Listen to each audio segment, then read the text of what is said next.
Challenge है, एक भी व्यक्ति मेरी गैर मौजूदगी में अगर ये बता दे कि बीते 6.5 साल के मेरे कार्यकाल में अविनाश गहलोत को बजरी के नाम पर 1 रुपये हमने दिया या किसी और को दिया है, तो जैसा जनता फैसला करेगी मैं मानने को तैयार हुआ। मैंने मेरे 6.5 साल, देखिए विकास जी, मैं क्षेत्रवासियों को इतना ही कहना चाहूँगा कि मैं आपका हूँ। एक मेरा बचपन से एक सपना था कि एक जैतारण के अंदर, जब मैं विधायक नहीं हुआ करता था, हॉकी खेलते थे, मेरा एक सपना हुआ करता था कि हम एक बड़ा सा अच्छा ग्राउंड अगर जैतारण में बने जहाँ हमारे हॉकी खेल प्रेमी हैं, स्पोर्ट्स। आजकल कुछ लोग घर में बैठे रहते हैं, जिनके घर की सफाई खुद नहीं कर सकते, उनके परिवार वाले नहीं कर सकते, वो फेसबुक पर और सोशल मीडिया के माध्यम से ज्ञान देने का काम करते हैं। मुझे वो हम शहर के अंदर 7 से 8 जगह वाटर हार्वेस्टिंग के स्ट्रक्चर जो है वो तैयार कर रहे हैं, जिससे वहाँ का पानी 1-1.5 घंटे के अंदर कितना भी भरेगा तो वो जमीन के अंदर चला जाएगा। कभी कभार कुछ गलतियाँ, कुछ चूक होती है हमसे, मानवीय स्वभाव के कारण होती है, उसको सुधार करके जनता के विश्वास को पुनः जीत करके नगर पालिका हो चाहे पंचायत राज चुनाव हो, एक विजेता के रूप में जनता को साथ में लेकर आगे बढ़ सकती है। इसलिए मैं भले ही आज एक मंत्री के रूप में काम कर रहा हूँ, लेकिन जब भी जैतारण क्षेत्र में आता हूँ या कहीं जैतारण से बाहर भी जाता हूँ, एक साधारण कार्यकर्ता की तरह लोगों से मिलता जुलता हूँ, लोगों से बातचीत करता हूँ। जनता को अपने जनप्रतिनिधियों से बड़ी आशाएं होती है और ये आशाएं, उम्मीदें, आकांक्षाएं और बढ़ जाती है जब आपके क्षेत्र का जनप्रतिनिधि कैबिनेट के अंदर आपकी आवाज़ रखता हो। आज हमारी विशेष बातचीत हमारे क्षेत्र के जनप्रतिनिधि, विधायक और राजस्थान सरकार में कैबिनेट मंत्री श्रीमान अविनाश गहलोत जी से है। गहलोत साहब, बहुत बहुत स्वागत, सम्मान आपका, आपने मारवाड़ एक्सप्रेस के लिए समय निकाला। बहुत धन्यवाद आपका। साहब, बिना किसी औपचारिकता के व्यस्तम समय आपका, एक सवाल जो हमारे क्षेत्र से बहुत अलग अलग मीडिया हवालों से हम तक आया कि तकरीबन साहब को 1.5 साल हो गए हैं और आगे भी 3 सालों का एक विज़न है। 1.5 सालों में क्या उपलब्धियां रही हमारे खासकर जैतारण शहर के लिए, और आप जब राजनीति में आए 18 से और उसके बाद भी आगे 1.5 साल, 3 साल, 5 साल हमारे क्षेत्र के लिए नए विकास कार्य कौन से आने वाले हैं? देखिए, 2018 में जब मैं पहली बार विधायक बनकर जनता की सेवा में आया, तब मैंने ईमानदार से काम किया, इसीलिए पार्टी ने भी मौका दिया, जनता ने भी दोबारा मौका दिया मुझे। पहली बात 2023 के बाद की कर लेते हैं। जब मैं दोबारा चुन के आया तब कुछ समस्याएं ऐसी थी वाकई में जो आज दिन तक उनका समाधान नहीं हुआ था, और मैंने पिछले कार्यकाल में भी तय किया था कि इस काम को जब दोबारा जीतेंगे, हमारी सरकार बनेगी, तब हम इसको करेंगे। जैतारण के अंदर 220 kV का एक बड़ा स्टेशन बिजली घर के रूप में नहीं था। तब मैंने माननीय मुख्यमंत्री से आग्रह किया, तब 101 करोड़ रुपए का 220 kV का जो जैतारण में नहीं है उसका स्वीकृति दी, और अभी काम चल रहा है उसका, और 4-6 महीने बाद में जब बन के तैयार हो जाएगा तो बिजली के संबंध में जितनी भी फॉल्ट आती है या और कहीं शटडाउन की समस्या होती है उसे ख़त्म हो जाएगी। एक मेरा बचपन से एक सपना था कि एक जैतारण के अंदर, जब मैं विधायक नहीं हुआ करता था, हॉकी खेलते थे, मेरा एक सपना हुआ करता था कि हम एक बड़ा सा अच्छा ग्राउंड अगर जैतारण में बने जहाँ हमारे हॉकी खेल प्रेमी हैं, स्पोर्ट्समैन है, उसके लिए ग्राउंड होना चाहिए। तो अभी मुख्यमंत्री को जब मैं आग्रह किया तो उनके निर्देशन में हमें लगभग 8 करोड़ रुपए की स्वीकृति अभी मिली है। बजट के अंदर हमने घोषणा कराई है, और ये पूरे राजस्थान का 5वां ऐसा स्टेडियम होगा जो राष्ट्रीय स्तर का स्टेडियम होगा, जिसको बिल्कुल नई टेक्नोलॉजी के साथ में हम लोग बना रहे हैं। स्वीकृति उसकी मिल चुकी है, वित्तीय स्वीकृति। अभी कुछ दिनों के अंदर ही एक जो टीम है वो हमारे इस साइट की विजिट करेगी, और विजिट करने के बाद उसका ड्राइंग बन के 2-2.5 महीने के अंदर इसके टेंडर लग करके उसको काम हम धरातल पे शुरू कर देंगे। हो सकता है कि आगे आने वाले 6-8 महीने के अंदर एक राष्ट्रीय स्तर का हॉकी की खेल एकेडमी का, जिसमें जिम भी होगा, जिसमें लगभग 35 से 40 जो खिलाड़ी हैं उनके रहने की व्यवस्था भी होगी, 10 से 15 रूम भी होंगे और वार्डन रूम भी होगा, और बहुत सारी चीज़ें जो है उसके अंदर होगी। तो एक बड़ा सा ग्राउंड है, वो उसकी स्वीकृति मिली है। उसके अलावा जैतारण बनने के बाद में PSC CSC हुआ करती थी, लेकिन उप जिला चिकित्सालय जो किसी भी उपखंड का, किसी भी विधानसभा क्षेत्र का एक सपना होता है क्षेत्रवासियों का, तो इस बार लगभग हमने 25 करोड़ रुपए उसके लिए स्वीकृत कराए हैं। मुख्यमंत्री जी ने बजट में घोषणा करी है। 30 जून को इसकी टेंडर डेट, मैच्योर की डेट है, उसके बाद इसका टेंडर खुलेगा, और जो कॉन्ट्रैक्टर आएगा उसका विधिवत शिलान्यास करके उसको भवन निर्माण के लिए हमारे पास ज़मीन चिन्हित है, उसका भी निर्माण करवाएंगे। तो उप जिला चिकित्सालय एक बड़ा जो है हॉस्पिटल बन जाएगा, जिससे ब्यावर, अजमेर, जोधपुर, जयपुर जाने की आवश्यकता क्षेत्र के लोगों को नहीं पड़ेगी। इसके अलावा सड़कों के मामले में हमने बहुत सारी सड़कें, जो आप देखेंगे कहीं भी जेतारण में अगर आप जाएंगे तो सड़कें हमने बहुत अच्छी तरीके से पिछले 5 साल के कार्यकाल में, इस साल 1.5 साल के कार्यकाल में भी हमने बहुत सारी सड़कें जो है वो हमने बनाई है। और इसके अलावा भी नगर पालिका क्षेत्र को हमने D से C में क्रमोन्नत करवा दिया है। खनिज जो हमारे मिनरल्स बहुत हैं जेतारण में, तो हमने सहायक खनिज अभियंता कार्यालय की स्वीकृति दिलाई है। हमने PWD का एक्शन ऑफिस नहीं तो उसकी स्वीकृति दिलाई है। PhD का एक्शन ऑफिस नहीं तो उसकी स्वीकृति दिलाई है। हमने परिवहन कार्यालय जो है जेतारण में उसकी स्वीकृति दिलाई है। हमने फल सब्जी मंडी की स्वीकृति दिलाई है। ये ऐसे काम हैं जो जिससे पहले कभी नहीं हुए। इसके अलावा बहुत सारे जो GSS हैं उनकी स्वीकृति हमने कराई है। और बहुत सारा जो सरकार की योजनाओं का पैसा है, आंगनबाड़ी से लेकर के पशु चिकित्सालय से लेकर के और स्कूल की क्रमोन्नति की बात हो, बहुत सारे ऐसे विषय जो हैं जो हमने करवाए हैं। तो मुझे लगता है कहीं न कहीं मन को संतुष्टि मिलती है कि जो एक नागरिक होने के नाते हमारा सपना था कि जेतारण में ये काम होने चाहिए, तो मुझे संतुष्टि है कि मैंने वो काम करा। अभी भी बहुत कुछ करना जेतारण में बाकी है, इसलिए आने वाले समय में उसकी जो हमारी ड्राइंग हम लोग तैयार कर रहे हैं हमारी टीम के साथ बैठ करके, मुख्यमंत्री से आग्रह करके उसको भी समय पर पूरा करवाएंगे। साहब, सड़क स्वास्थ्य का इंफ्रास्ट्रक्चर बहुत अच्छा हुआ है क्षेत्र में, वो ये कोई शक की बात नहीं है। मगर सर एक बड़ा मुद्दा है पानी का, क्योंकि हमारा शहर पुराने तरीके से बसावट में है, तो कुछ जगह भराव वाली है तो पानी भर जाता है। बारिश का सीज़न शुरू हो गया है और क्षेत्र में हमारी लूनी नदी सक्रिय रहती है, तो ये भी खबरें कई बार सुनते हैं कि लोग फंस जाते हैं। बीते दिनों आपने हमारे क्षेत्र के देवासी समाज के लोगों को बचाया था। ऐसी घटनाएं हमारे क्षेत्र में भी होती है। हर बार 1-2 व्यक्ति की मौत हो जाती है, बच्चे अंदर उतर जाते हैं पानी में, गाद में उनके पाँव अटक जाते हैं। तो मानसून को लेकर हमारे क्षेत्र की और प्रशासन की इस बार की क्या प्लानिंग है? देखिए, जेतारण शहर की अगर बात करें तो जेतारण शहर 2 नेशनल हाईवे के बीच में बसा हुआ है और ये उस कटोरी की तरह है जहाँ जो शहर की बस्ती है वो ढलान के नीचे बसी हुई है। जो भी साइड एरिया से पानी आता है वो आकर सीधा शहर के अंदर जाता है। पूर्व के समय मेरे विधायक कार्यकाल से पहले, चाहे नगर पालिका की बात करें या और कहीं की बात करें, तो उन्होंने पानी के बहाव क्षेत्र में पट्टे दे दिए। पट्टे देने के बाद में लोगों ने वहाँ पक्के निर्माण कर दिए, तो जो पानी की निकासी जो होनी थी परंपरागत रूप से जहाँ होनी थी वहाँ उसके रास्ते बंद हो गए। उसके कारण से क्षेत्र के जो शहर का जो पानी है वो अमूमन बारिश के समय होता है। 12 महीने में 2 महीने हमारे परेशानी के विषय आते हैं, लेकिन हमने अभी वाटर हार्वेस्टिंग सिस्टम को मैच्योर किया है। तो हम शहर के अंदर 7 से 8 जगह वाटर हार्वेस्टिंग के स्ट्रक्चर जो है वो तैयार कर रहे हैं, जिससे वहाँ का पानी 1-1.5 घंटे के अंदर अंदर कितना भी भरेगा तो वो ज़मीन के अंदर चला जाएगा और पानी वहाँ से सोख लेंगे, तो जो लोगों को दिक्कतें हैं उससे राहत मिलेगी। हाँ, पहले जब नेशनल हाईवे बना था उस समय पानी की निकासी का जो रास्ता होना चाहिए था वो हाईवे के अंदर है नहीं है, इसकी वजह से भी परेशानी है। परंपरागत रूप से जो पानी का बहाव क्षेत्र है और जहाँ से पानी निकलता है वहाँ लोगों ने अपने पक्के स्ट्रक्चर बना लिए, दीवार बना दी, मकान बना दिया, कहीं ना कहीं उस बहाव क्षेत्र को बंद कर दिया। इसकी वजह से परेशानी है कि पानी आगे नहीं निकलता है और वो शहर के बीचों बीच में भरा रहता है।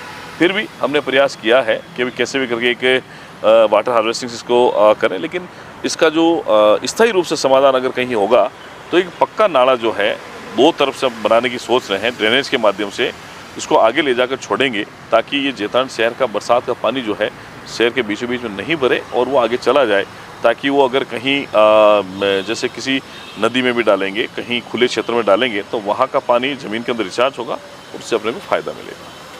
सर, बेसिक इंफ्रास्ट्रक्चर के अलावा हमारे क्षेत्र में इन दिनों एक मुद्दा जो बड़ा मुखरता से उठता रहा वो बजरी और उसके अवैध खनन से जुड़ा रहा। कुछ घटनाएं हुई, उस पर प्रशासन का एक्शन भी रहा। आप किस नज़र से देखते हैं इन सबको? देखिए, 2018 से 23 के बीच में जब कांग्रेस की सरकार थी, कांग्रेस की सरकार ने विधानसभा के अंदर ये कहा था कि हम कितनी भी मशीनरी लगा दें लेकिन अवैध बजरी खनन को बंद नहीं कर सकते। ये सरकार का आधिकारिक बयान था विधानसभा के अंदर। निश्चित ही सरकार की फेल्योर थी, सिस्टम फेल्योर था, इसलिए वो अवैध खनन बंद नहीं कर पाए थे, क्योंकि कांग्रेस के बहुत सारे नेता पदाधिकारी उसमें मिले हुए थे, उनकी साठगांठ थी बजरी माफियाओं के साथ में, इसलिए वो बंद नहीं कर पाए। 23 में जैसे ही हमारी सरकार बनी, हमने सबसे पहले स्थानीय स्तर की अगर बात करें तो हमने सहायक खनिज अभियंता कार्यालय की स्वीकृति यहाँ ली और उसकी स्वीकृति के बाद अभी हम कोशिश कर रहे हैं कि इसमें वहाँ लगभग स्टाफ आजकल में लग जाएगा और भवन के लिए भी हमने स्वीकृति के लिए भेज दिया है। तो वहाँ स्टाफ लगने के बाद मुझे लगता है कि अवैध बजरी खनन का जो कारोबार है उस पर भी कहीं न कहीं अंकुश लगेगा और जो क्षेत्र के अंदर जो कांग्रेसी पदाधिकारी थे, कांग्रेस के कार्यकर्ता थे या कांग्रेस के भूमाफिया जिनको कह दें, बजरी माफिया कह दें, उन्होंने जिस तरीके से बजरी का अवैध कारोबार को पनपाया था उसकी कमर तोड़ने का काम हमने किया पिछले 5 साल में, विधायक रहते हुए भी, इस बार मंत्री रहते हुए भी। अब जब चूंकि कांग्रेस के इन नेताओं का अवैध बजरी खनन से जो माफिया राज है बना उनका, जब उनकी कमर टूटी, उनके अवैध पैसे का कारोबार बंद हुआ, तब उनको कहीं न कहीं लगता है कि अविनाश गहलोत को बदनाम करो बजरी के अंदर और उससे कहीं न कहीं हमारी जो पॉपुलरिटी बढ़ेगी, ये बढ़ेगी। तो मेरा चैलेंज है कि आपके माध्यम से कि जैतारण में किसी भी व्यक्ति से मेरे गैर मौजूदगी में किसी भी ट्रैक्टर चालक से, किसी भी डंपर वाले से, कहीं से भी, क्योंकि हमारे यहाँ अधिकतर माइंस हो गई है, माइंस का रवाना लेकर जो काम करते हैं उनसे भी, और जो चोरी छुप के जो इलीगल काम करते हैं उनसे भी अगर पूछेंगे तो मेरा किसी से कोई वास्ता नहीं है। और मेरा चैलेंज है, एक भी व्यक्ति मेरी गैर मौजूदगी में अगर ये बता दे कि बीते 6.5 साल के मेरे कार्यकाल में अविनाश गहलोत को बजरी के नाम पर 1 रुपये भी हमने दिया या किसी और को दिया है, तो जैसा जनता फैसला करेगी मैं मानने को तैयार हुआ। मैंने मेरे 6.5 साल के जीवन काल में ईमानदार से काम किया है। और अगर मेरी बात करेंगे तो सरपंचों को हमने खूब सारा पैसा दिया एमएलए लेड का, मेरी गैर मौजूदगी में उनसे आप बात कर लें, मेरे जो कार्यकर्ता हैं उनसे बात कर लें, और इवन कांग्रेस के सरपंच उनसे भी अगर आप बात करेंगे तो ये भी मेरा दावा है कि वो भी नहीं कह पाएंगे कि हमने सुविधा शुल्क के नाम पर एक चाय का भी पैसा मुझे दिया है या किसी के पर खर्च किया है। इतना साफ सुथरा जीवन हमारा है, इसीलिए दोबारा जनता ने हमें मौका दिया है, मुझे सेवा करने का अवसर मिला है। और मैं आगे भी आपको विश्वास दिलाता हूं कि ये जितनी भी बातें हैं, हमारे मुख्यमंत्री ने हमें निर्देशित किया हुआ है कि करप्शन पर जीरो टॉलरेंस के साथ हम लोग आगे बढ़ेंगे। अवैध अनैतिक कोई भी गतिविधि हो अगर समाज के अंदर या क्षेत्र के अंदर, उस पर अंकुश लगाने का काम हमारी सरकार का है। पूरी मजबूती के साथ उस आगे बढ़ रहे हैं। कुछ लोगों का काम है पॉपुलरिटी के लिए, मीडिया ट्रायल के लिए, कुछ ऐसे लोग जुड़े हुए साथ में। मुझे कुछ ज़्यादा कहने की आवश्यकता नहीं, क्योंकि जनता बहुत अच्छे तरीके से जानती है। अगर मैं कुछ लोगों के बारे में कहता हूँ, मजदूरों के बारे में अगर मजदूरी की बात करते हैं, उसको भी बढ़ा चढ़ा करके पैसा ऐसा कर दिया जाए, एक नैरेटिव सेट करने का प्रयास किया जाए नेगेटिव तरीके से, तो मुझे उसकी परवाह भी नहीं, क्योंकि जितना ईमानदार से हम लोग काम करते हैं उसी से जनता के बीच में अपनी पैठ भी बनती है, इज्जत भी बनती है। तो ये सारी बातें जो है, कुछ कांग्रेस के जो लोग हैं और विपक्षी लोग हैं, अमूमन राजनीति में ऐसा होता है, उनकी अपनी राजनीतिक रोटियां सेकने के लिए इस प्रकार के प्रोपेगेंडा करती है। लेकिन जनता को इन सब चीज़ों से मुझे लगता है कहने की ज़रूरत नहीं है। उन सबको हकीकत क्या उन सबको पता है।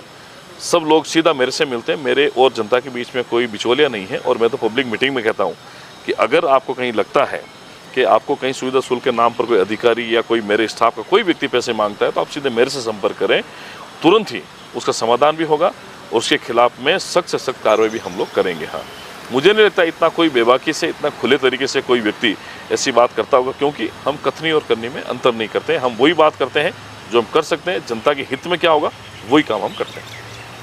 एक साहब, आने वाले समय में स्थानीय लोकल चुनाव होने वाले हैं। पिछली बार नगर पालिका हो या पंचायती राज के अलग अलग प्रधान के हो, दोनों ही पंचायतों के अंदर आपने प्रधान बनाए, नगर पालिका भी भाजपा की रही। इस बार क्या स्ट्रेटेजी है, खासकर भारतीय जनता पार्टी इस बार जैतारण क्षेत्र के अंदर किन मुद्दों के साथ चुनाव में आएगी? देखिए, पिछली बार भी हमने कार्यकर्ताओं को साथ लेकर के नगर पालिका में लगातार कई वर्षों से कांग्रेस का बोर्ड था, उसको हमने ख़त्म किया। उसके अलावा पंचायत समिति में हमने रायपुर में जब 10 साल तक हमारा प्रधान नहीं था, तब हमने वो प्रधान भी कार्यकर्ताओं के सहयोग से बनाए। तो हमें एक बड़ी जीत जो है जैतारण विधानसभा क्षेत्र में मिली। चूँकि इस बार हमारी सरकार है, सरकार होती है तो कार्यकर्ताओं की अपेक्षा भी ज़्यादा बढ़ती है। ये मैं दावे के साथ में कह सकता हूँ कि जैतारण रायपुर दोनों पंचायत समिति हैं, और अगर राष्ट्र नई पंचायत समिति बनती है, तीनों पंचायत समिति में प्रधान भारतीय जनता पार्टी के बनेंगे। उसके अलावा जैतारण नगर पालिका में पहले से अधिक प्रचंड बहुमत के साथ में नगर पालिका के बोर्ड पर भी भारतीय जनता पार्टी का अध्यक्ष हम लोग बनाएंगे। कभी कभार कुछ गलतियां, कुछ चूक होती है हमसे, मानवीय स्वभाव के कारण होती है, उसको सुधार करके जनता के विश्वास को पुनः जीत करके नगर पालिका हो चाहे पंचायत राज चुनाव हो, उसमें पूरी मजबूती के साथ में विकास के आधार पर हम लोग जाएंगे और लोगों के बीच में अपना जो जुड़ाव है पारिवारिक का, उसके साथ हम लोग आगे बढ़ेंगे। निश्चित ही पंचायत राज चुनाव, नगर निकाय के चुनाव में प्रचंड बहुमत के साथ में एक विजेता के रूप में जनता को साथ में लेकर आगे बढ़ेंगे। आखिर में साहब, आपसे बड़ी उम्मीदें हमारे क्षेत्र के युवाओं को, क्योंकि आप युवा वर्ग का प्रतिनिधित्व करते हैं, तो चाहे बेरोजगारी का मुद्दा हो और चाहे जेतारण शहर की आम समस्या है, चाहे नाली की हो, पानी की हो, उन सब के लिए क्षेत्रवासियों को क्या संदेश देना चाहेंगे आप? देखिए विकास जी, मैं क्षेत्रवासियों को इतना ही कहना चाहूँगा कि मैं आपका हूँ। जो कुछ मुझे आज सम्मान मिलता है वो मेरा नहीं है, वो पूरे क्षेत्रवासियों का सम्मान है। और सार्वजनिक जीवन में रहते हुए हम लोग कोशिश करते हैं कि हर एक व्यक्ति के साथ मिल बैठ करके बात करें, उनकी जो प्रॉब्लम्स हैं उनका सॉल्यूशन हम लोग निकालें। और पिछले 6.5 साल का अनुभव ये कहता है कि आप लोगों से मिलते जुलते रहेंगे, उनसे बातचीत करते रहेंगे, सीधा संवाद पब्लिक के बीच में होगा तो मुझे नहीं लगता कोई मुश्किलात आएगी। लेकिन जिस दिन आपके पद के कारण अगर कहीं आपको अहंकार या कहीं आपको ऐसी बहुत सी चीज़ें हैं जो मुझे लगता है जीवन में आपको पद के कारण से आ जाती है, वो क्षणिक हो सकती है, कुछ समय की हो सकती है, लेकिन वो हर समय नहीं हो सकती। इसलिए मैं भले ही आज एक मंत्री के रूप में काम कर रहा हूँ, लेकिन जब भी जेतारण क्षेत्र में आता हूँ या कहीं जेतारण से बाहर भी जाता हूँ, एक साधारण कार्यकर्ता की तरह लोगों से मिलता जुलता हूँ, लोगों से बातचीत करता हूँ और उनके समाधान का प्रयास भी करता हूँ जो वो बातें बताते हैं। मेरा नौजवान साथियों से इतना ही है कि राजस्थान सरकार की जितनी भी योजनाएं हैं उसका क्रियान्वयन सही समय पर सही लोगों तक पहुँचे, इसके लिए हमें भी जागरूक होने की आवश्यकता है कि हम लोगों के साथ मिलकर के अच्छा काम करें। आजकल कुछ लोग घर में बैठे रहते हैं, जिनके घर की सफाई खुद नहीं कर सकते, उनके परिवार वाले नहीं कर सकते, वो फेसबुक पर और सोशल मीडिया के माध्यम से ज्ञान देने का काम करते हैं। मुझे उनसे भी कोई आपत्ति नहीं है, लेकिन उनको अपनी गिरेबान में झांकना चाहिए, उसके बाद बातें करनी चाहिए। तो जेतारण को साफ़ सुथरा जेतारण बनाना, क्लीन एंड ग्रीन जेतारण बनाना, इंफ्रास्ट्रक्चर के मामले में जो काम आज से पहले नहीं हुए, 70 साल में जो काम नहीं हुए वो उनको पूरा करना और लगातार लोगों के साथ में मिल बैठ करके, आपसी भाईचारे के साथ बैठकर, राजनीति से ऊपर उठ करके ये मान करके कि ये सबका साथ सबका विकास की परिकल्पना है, उसके साथ हमें आगे बढ़ना है। क्योंकि ये सब बातें होगी जब सबका सामूहिक प्रयास भी होगा। तो सबके सामूहिक प्रयास से, सामूहिक मंत्रणा के आधार पर जेतारण को डेवलप करने की हमारी जिम्मेदारी है। और मैं तो जब भी कोई काम करता हूँ तो उसका मूल्यांकन मैं किसी और पे नहीं छोड़ता हूँ, मैं जनता के ऊपर छोड़ता हूँ कि जनता उसको किस दृष्टिकोण से देखती है। तो वो जनता का नजरिया ही काम आता है, ये चुनाव में भी काम आता है और आपके व्यक्तित्व के लिए भी एक जड़ी बूटी की तरह काम करता है। तो मैं तो जेतारण परिवार का विशेष आभार प्रकट करना चाहता हूँ कि मेरे जैसे साधारण व्यक्ति को आपने 2 बार जेतारण क्षेत्र का एमएलए बना दिया। मैं ईमानदारी से काम करने का प्रयास कर रहा हूँ। हो सकता है चलते चलते काम करते हुए कोई मानवीय स्वभाव के कारण से कोई चूक भी हो जाती है, कोई गलती भी हो जाती है। एक गलती को दोबारा नहीं करता हूँ, पहली गलती होती है स्वभाव के कारण हो जाती है, लेकिन उसी गलती को दोबारा नहीं करना और उसे भूल सुधार करके आगे बढ़ना, ये हमारी नैतिक जिम्मेदारी बनती है। इसलिए मैं आपसे आग्रह करता हूँ कि भारत सरकार, राजस्थान सरकार के साथ मिलकर के योजनाओं को वंचित वर्ग और पात्र व्यक्ति तक पहुँचाएँ, क्योंकि इसे देश की, प्रदेश को आगे बढ़ाने की जिम्मेदारी हम सबकी है। ये सिर्फ सरकार की नहीं, ये सिर्फ किसी एक व्यक्ति की नहीं है या एक प्रशासन की नहीं है, यहाँ सब लोगों की सामूहिक जिम्मेदारी है। अगर जेतारण को आगे बढ़ाना है तो इसमें सब लोगों की सामूहिक जिम्मेदारी बनी रहे। राजनीति जब होगी, चुनाव के समय हम लोग बहुत सारी बातें करेंगे, लेकिन अभी इतना है कि हम लोग सरकार की योजनाओं का लाभ अत्यधिक उठाएं ताकि जेतारण का नाम हो। जेतारण में बहुत सारी जो सुविधाओं की कमी है, वो सुविधाएं अगर सरकार के सहयोग से होगी तो मुझे लगता है उतनी प्रसन्नता होगी, उतनी संतुष्टि होगी। तो मैं नौजवान साथियों से इतना ही कहूँगा, आइए नए जेतारण बनाएं, सब मिल करके आगे बढ़ें और इसे राजनीतिक परिप्रेक्ष्य से बाहर आकर के एक ऐसा अच्छा वातावरण बनाएं जहां सब लोगों की सामूहिक भागीदारी हो और एक नए जेतारण बनाने में अपना योगदान कैसे दे सकते हैं, उसमें आइए हमारे साथ में जुड़िए और हम सब मिल करके उसको आगे बढ़ाएंगे। तो आप मंत्री अविनाश गहलोत जी को सुन रहे थे, कैबिनेट मंत्री राजस्थान सरकार थे, हमारे क्षेत्र के युवा प्रतिनिधि थे। आप मारवाड़ एक्सप्रेस देख रहे हैं, आपके साथ मैं विकास राज बाटी हूँ। इसी प्रकार के राजनीतिक, एजुकेशन और मोटिवेशन के वीडियो देखने के लिए हमारे चैनल को सब्सक्राइब कीजिए। बहुत बहुत धन्यवाद।